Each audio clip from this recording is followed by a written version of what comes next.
History remembers kings and conquerors, but few names carry the weight of Julius Caesar. He was not born a god, nor a saint, but a man who dared to reach higher than anyone before him. His ambition shook the foundations of Rome, his victories stretched the map of the known world, and his betrayal carved one of the darkest pages in history. This is the rise and fall of Julius Caesar, a story of power, loyalty, and the price of ambition. Rome in the 2nd century before Christ was not yet the glittering empire of marble and emperors that people picture today. It was a republic, a messy, ambitious, and often brutal system, where power was shared, or rather, fought over by men who claimed to serve the people, while mostly serving themselves.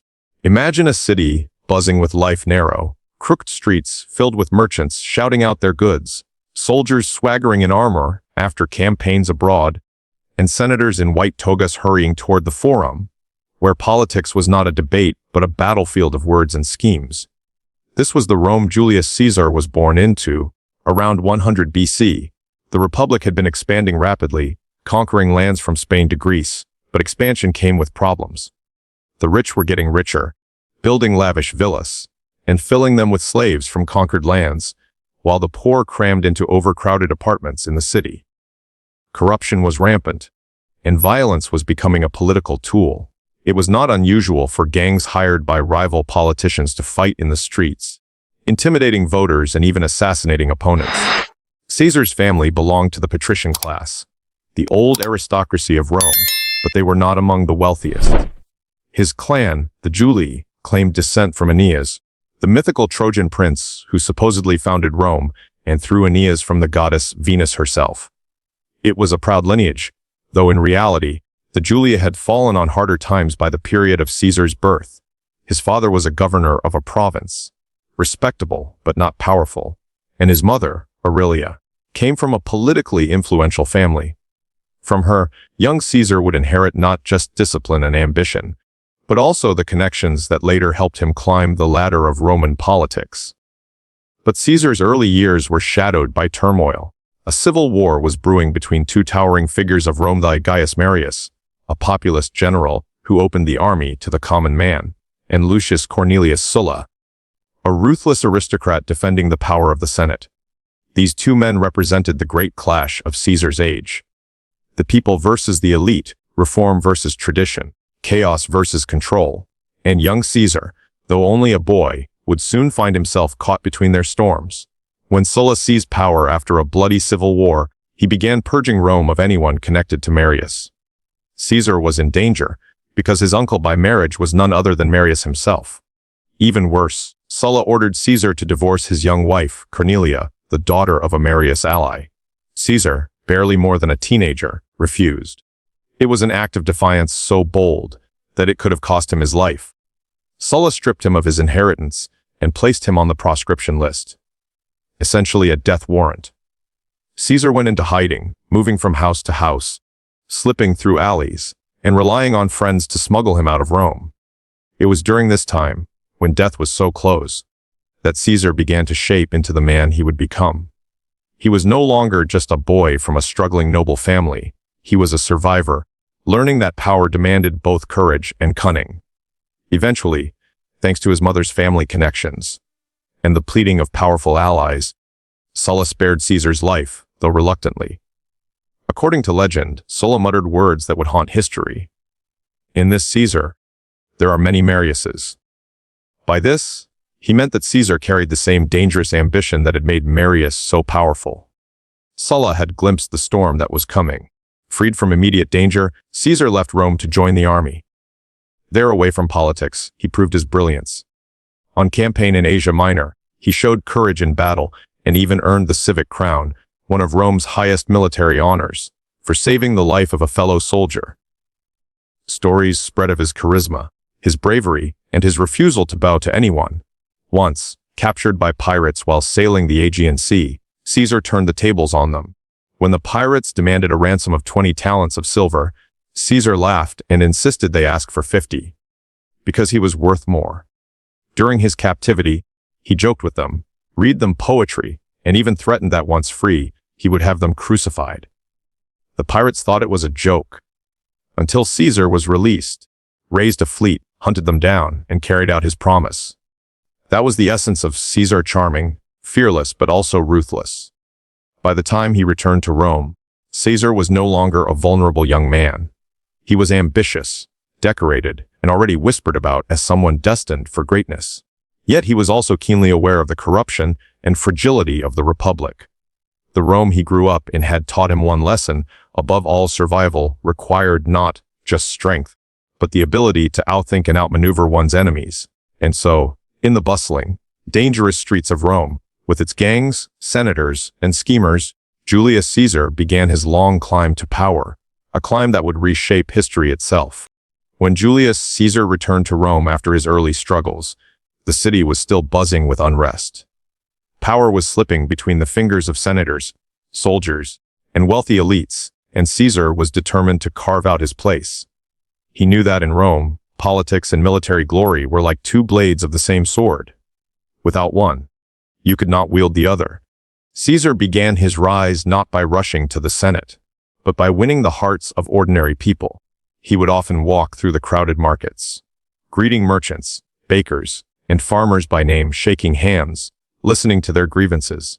Unlike many senators who appeared distant and cold, Caesar spoke to the people in their own language. He told them, "Rome is nothing without its people," and they believed him. This skill, this ability to connect, would become one of his greatest weapons. But Rome respected one thing above all else: military triumph. To truly stand out, Caesar needed victories on the battlefield. He secured an appointment as governor of Spain, where he quickly proved himself as a cunning strategist. There, he led campaigns against tribes that had long defied Roman authority. He marched his legions swiftly, striking with precision, outsmarting opponents who underestimated him. These victories filled his coffers with wealth, his soldiers with loyalty, and Rome with whispers. This Caesar, he is not like the others. Still, Spain was just the beginning. The real turning point came when Caesar allied himself with two of the most powerful men in Rome: Pompey the Great, a celebrated general with unmatched military fame, and Crassus, the richest man in the Republic. Together, the three formed what history would later call the First Triumvirate. On paper, it looked like balance. Pompey brought strength, Crassus brought money, and Caesar brought charm and ambition. But behind that balance, Caesar was already maneuvering to place himself at the center of it all. With their support, Caesar won the consulship, the highest political office in Rome. But his eyes were already on something greater: conquest. The Senate granted him command over Gaul, a vast territory that stretched into modern France. It was considered a dangerous posting, but Caesar saw it as the perfect stage to prove his brilliance. What followed were years of relentless campaigns. Caesar marched across rivers, mountains, and forests, facing tribes who had never bowed to Roman power. He studied his enemies, adapting to their tactics, always staying one step ahead. In battle, he was not a distant commander. He fought alongside his soldiers, sharing their hunger, their exhaustion, their risks. This earned him not only respect, but a fierce, almost unshakable loyalty. His legions began to see him not as just a general, but as their Caesar. The conquest of Gaul brought unimaginable riches and glory. Roman streets filled with stories of his daring victories, of entire tribes surrendering to him, of impossible battles turned into triumphs. But it also brought something dangerous: fear. Senators back in Rome, especially his rivals, began to worry that Caesar was becoming too powerful, too adored, too unstoppable. Even Pompey, once his ally, started to see him as a threat rather than a partner. Yet Caesar pressed on. With each victory, he sent letters and reports back to Rome, carefully written not just as records, but as stories that painted him as Rome's savior, the man who expanded its empire and secured its future. These writings would later become the famous commentaries on the Gallic War, works so vivid and persuasive that even today they shape how history remembers him.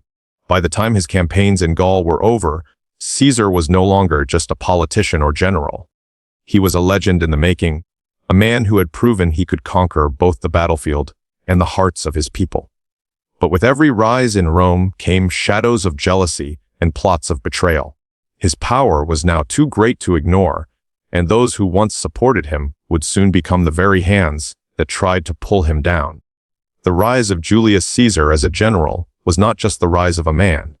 It was the rise of a storm that would soon shake the very foundations of the Roman Republic. By the mid-50s BC, Rome was restless. The Republic was powerful, but inside its borders, politicians were at each other's throats, and outside its borders, new threats loomed. Julius Caesar, now governor of Gaul, saw in these lands not just a province to control, but a stage on which to prove himself as Rome's greatest general. Gaul was vast, stretching from the Alps to the Atlantic Ocean, filled with hundreds of tribes, each with their own leaders, their own warriors, and their own grudges. To most Romans, it was a wild frontier. To Caesar, it was opportunity. When Caesar first marched north, the tribes of Gaul had little idea of the storm that was about to descend. He moved quickly, writing in his famous commentaries that he had to act before the flames of war could spread. His genius wasn't only in battle tactics, but in psychology. He knew how to divide enemies, how to promise friendship to one tribe while crushing another, how to cruising at Rome, not as a conqueror, but as a protector. Yet behind every promise was steel. Those who defied him felt the full weight of Roman legions. Caesar's campaigns in Gaul were brutal and relentless. He fought across rivers, through forests, and over mountains that Romans had rarely set foot in. His soldiers built bridges across the Rhine in just 10 days, a feat so shocking that it wasn't just an engineering marvel, but a message no barrier, not even a mighty river, could stop Rome. He even crossed the English Channel twice, leading the first Roman expeditions into Britain. Though those invasions weren't permanent, they added to his growing legend. Caesar was pushing Rome's reach farther than ever before. But it wasn't all easy victories. The Gauls were fierce, and none more so than the young chieftain Vercingetorix. Tall, proud, and uniting scattered tribes under his banner, Vercingetorix gave Caesar his greatest challenge. Their clash came to a head at the fortress of Alesia in 52 BC, a battle that would test not only Caesar's military genius, but also his soldiers' endurance. Alesia was a fortress on a hill, heavily defended. Vercingetorix and his men had provisions, high ground, and the determination to resist. But Caesar was not a man who fought battles the way others expected. Instead of hurling his legions against the walls, he did something audacious. He built walls around the city, an enormous ring of fortifications to starve the Gauls inside. But he didn't stop there. Knowing that other Gallic tribes might come to rescue Vercingetorix, Caesar built another wall, facing outward. 2 rings of fortifications, one to trap the enemy inside, one to hold back the reinforcements. It was a masterpiece of siege warfare. When the relief armies finally came, the ground shook with the clash of tens of thousands of warriors against the Roman lines. The Romans fought on both sides, turning constantly from the trapped enemy in the city to the rescuers outside. For days, the battle raged. Caesar, in his crimson cloak, could be seen riding along the lines, steadying his men, reminding them that Rome depended on their courage. Finally, after desperate fighting, the Romans held. The relief forces broke. Inside Alesia, Vercingetorix knew it was over. He rode out of the gates, laid down his sword, and surrendered to Caesar. A moment etched forever in history. The conquest of Gaul was complete. In 8 years, Caesar had fought hundreds of battles, conquered vast lands, and killed or enslaved over 1 million people.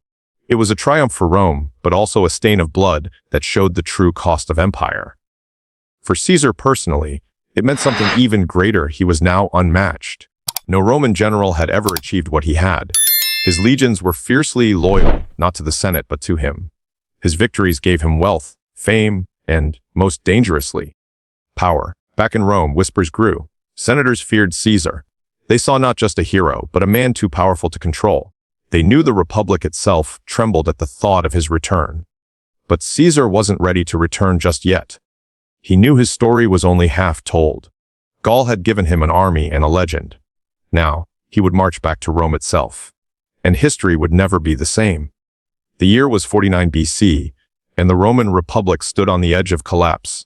Rome itself was divided, torn apart by 2 towering figures, Julius Caesar and Pompey the Great. Once allies, they had become enemies, and their rivalry now threatened to set the whole republic ablaze.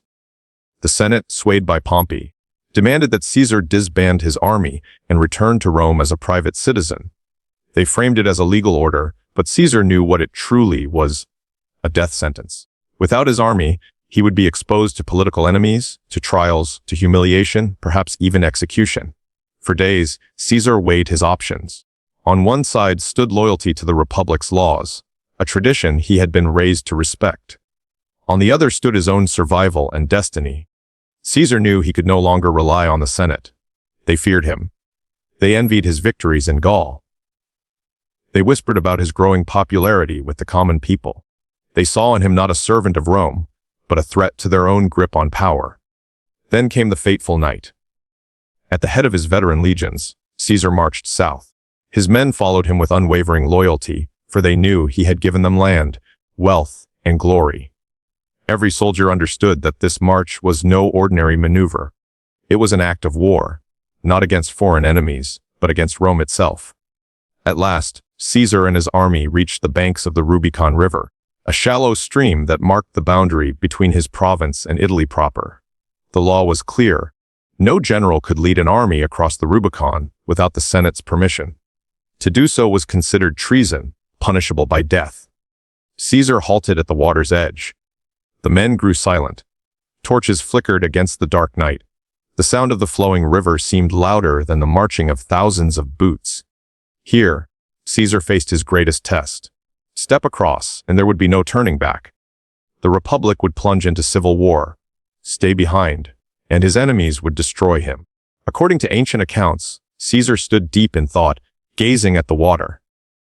Then, with fire in his eyes, he spoke words that would echo through the centuries.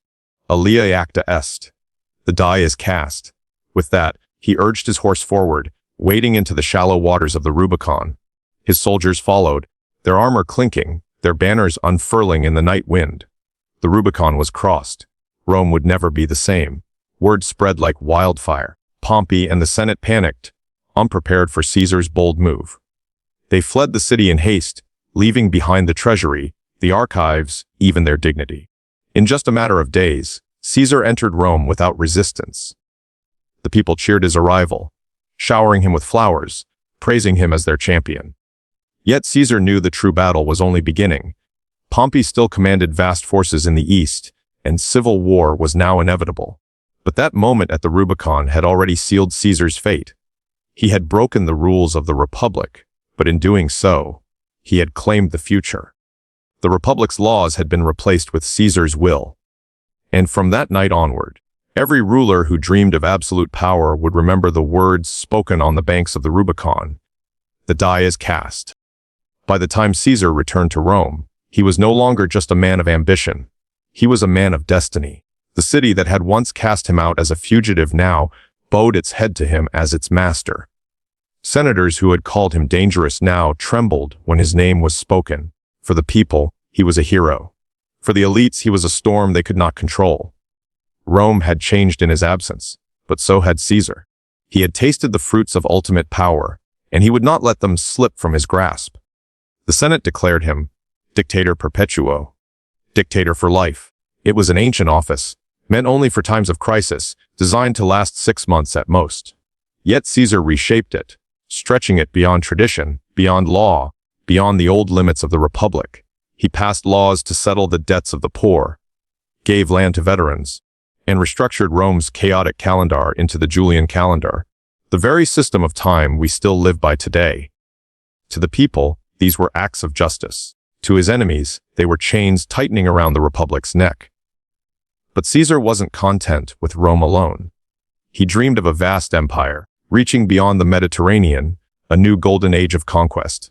He planned campaigns against Parthia, the great eastern rival, determined to match and even surpass the legendary conquests of Alexander the Great. For him, Rome was only the beginning. Still, for all his vision, cracks began to show. His power bred jealousy. His arrogance bred resentment. He appointed men to high offices not because of merit, but because of loyalty. He sat on a gilded throne in the Senate, a symbol of monarchy in a land that had sworn never to suffer kings again. When Mark Antony offered him a crown during the festival of Lupercal, Caesar refused it 3 times, playing the crowd with careful theater. The people cheered his humility, but the Senate was not fooled. They saw the truth. Caesar wanted to be king, and Rome had killed kings before. Yet, for all the whispers, Caesar believed himself untouchable. He ignored omens, brushed aside warnings, and laughed at the fears of his friends. He was Caesar after all, victorious, adored, unstoppable. But power has a price, and even the greatest men cannot escape the shadow of fate. Because in the Senate halls, daggers were being sharpened. Men who had once called him friend now called him tyrant. And as Caesar dreamed of empire, others dreamed of his end. March 15th, 44 BC. The day would be etched into history, whispered through centuries as a warning, beware the Ides of March. The city stirred with unease that morning. Rumors hung in the air like storm clouds. Priests spoke of bad omens, strange lights in the sky, animals refusing to eat, and a dream. Calpurnia, Caesar's wife, waking in terror, begging him not to leave their home. She swore she saw his body bleeding in her sleep. Rome mourning him like a fallen god. Stay home, she pleaded, her hands trembling. Today is not a day for the Senate. For a moment, Caesar listened. He was wary, after all, and the weight of power pressed heavy on his shoulders. But then came Decimus, a trusted friend, or so Caesar thought. With honeyed words, he convinced him the senators wait for you. To stay home would look weak. Do not give them reason to doubt your courage. And so, against his wife's cries, Caesar wrapped his purple toga about him and left for the streets. As he walked the streets, the people shouted his name. Caesar! Caesar! He nodded, smiling, unaware that each step carried him closer to destiny. The theater of Pompey loomed ahead, the Senate gathered inside. But among those pillars and marble floors, loyalty was already dead. Inside, a circle had formed. The conspirators, Brutus, Cassius, Casca, and more than 60 others, waited. Each had sworn an oath, each carried a dagger beneath his robe. They had convinced themselves they were not murderers, but saviors of the Republic. When Caesar entered, all rose. He took his seat, draped in power, a man who believed himself immortal. One by one, they approached him with petitions surrounding him. Their circle tightened. Then, the first blade struck. Casca slashed at him clumsily, and Caesar spun, shocked. Casca, what is this? He cried. But before he could rise, another dagger pierced his flesh. And then another. Steel flashed in every direction, thrust after thrust. Caesar struggled, tried to fight, but the storm was too great. Blood darkened his toga, staining the marble beneath his feet. And then he saw him, Brutus. His Brutus. A man he loved like a son. The dagger glinted in his hand, raised not in loyalty but in betrayal. A too brute, Caesar whispered, not just words of despair, but of heartbreak. If Brutus could strike him, then the world itself had turned against him. With that, Caesar stopped fighting. He pulled his toga over his head. Dignity in death where there was none in life, and collapsed at the foot of Pompey's statue. The very man he had once defeated. History's cruel irony. The Senate chamber echoed with silence, broken only by the conspirators' ragged breaths. Julius Caesar, the most powerful man Rome had ever known, lay dead. But the men who killed him believed they had saved the Republic. They did not yet realize they had unleashed chaos. Rome would not return to freedom. Instead, it would drown in civil war. The Ides of March 44 BCE dawned with a strange tension in the Roman air. The sky was clear, yet rumors whispered across the city that omens had foretold blood. Priests had warned of unfavorable sacrifices. A soothsayer had told Caesar to beware the Ides of March. And even his wife, Calpurnia, had begged him not to attend the Senate that day. She had dreamt of his statue bleeding as Romans washed their hands in the crimson flow. But Caesar, hardened by years of war and ambition, dismissed these fears. He believed in fate, and more importantly, he believed in himself. To turn back now would look like weakness, and weakness had no place in the ruler of Rome. That morning, Caesar stepped out of his palace, dressed in his white toga with a purple border, the garment of supreme authority. His steps echoed with confidence. Yet destiny was already waiting for him in the Senate hall. Inside, senators gathered not in loyalty, but in conspiracy. Men who had once pledged allegiance to him now carried daggers under their cloaks. At the heart of this conspiracy stood Brutus, Caesar's protege and, some said, his illegitimate son. Alongside him was Cassius, whose envy and fear of Caesar's power had long burned.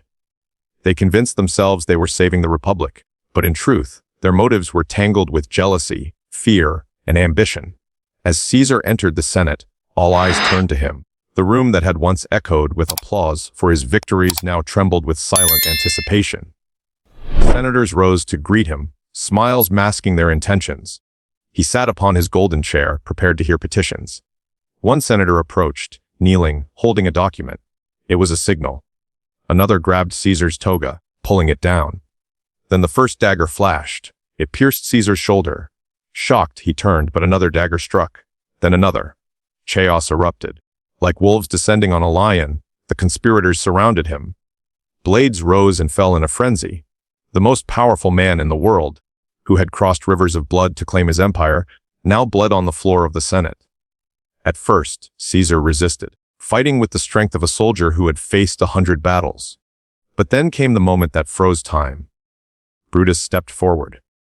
Caesar's eyes locked onto his. The disbelief was deeper than the pain of the wounds. "It too, brute," he whispered, not in anger but in heartbreak. And with those words, he let go. Pulling his toga over his head, he fell at the base of Pompey's statue. The very man he had defeated in civil war. Fate's cruel irony was complete.